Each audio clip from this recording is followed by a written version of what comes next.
Third sum பாருங்கம்மா. Third sum வந்து a relation R is given by the set.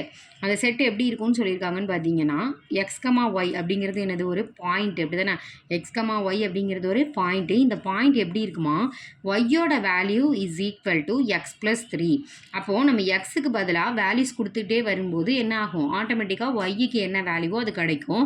இந்த ரெண்டையும் பாயிண்ட்டாக எழுதக்கூடியது தான் உன்னோட இந்த பாயிண்ட் அப்படின்னு சொல்கிறாங்க.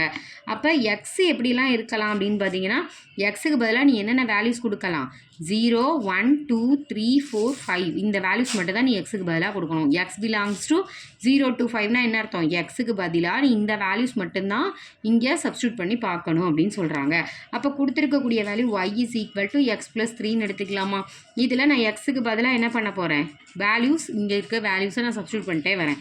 அப்போ நான் எக்ஸுக்கு பதிலாக 0 கொடுத்தேன் அப்படின்னா எனக்கு என்ன ஆகும், 0 + 3 எவ்வளவு 3. அப்போ ஒய்யோட வேல்யூ இங்கே 3. நெக்ஸ்ட்டு பாரு, 1 கொடுக்குறேன், 1 + 3னா 4. 2 கொடுக்குறேன், 2 + 3னா 5. y = 3 + 3. நெக்ஸ்ட்டு 3 கொடுக்குறேன், அப்புறம் வந்து பார்த்திங்கன்னா 4 கொடுப்பேன், அப்புறம் 5 கொடுப்பேன். அப்போ இங்கே வேல்யூஸ் என்ன கிடைக்கும், இங்கே 6 கிடைக்கும், இங்கே 7 கிடைக்கும், இங்கே 8 கிடைக்கும். அப்போ ஒய்யோட வேல்யூஸ் எனக்கு இங்கே என்னென்னு கிடைக்குது, 3 4 5 6 7 8ன்னு கிடைக்குது. நான் ஏற்கனவே சொன்னேன் எக்ஸுக்கு நம்ம கொடுக்கக்கூடிய வேல்யூஸ் இருக்குது பார்த்தீங்களா, இதுதான் எக்ஸோட வேல்யூஸ், இங்கே தான் ஒய்யோட வேல்யூஸ் இருக்கும். அப்போ எக்ஸில் நம்ம கொடுக்கக்கூடிய வேல்யூஸ் 0லேருந்து 5 வரையா, அதுதான் உன்னோட domain. Domain is equal to 0 to 5. ஓகேவா. அடுத்தது ரேஞ்சு. ரேஞ்சுங்கிறது என்ன சொன்னேன், கிடைக்கக்கூடிய ஆன்சர் 3 4 5 6 7 8 இதுதான் நம்மளோட ரேஞ்சு.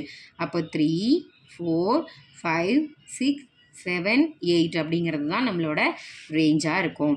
ஸோ தேர்ட் சம் முடிச்சாச்சு.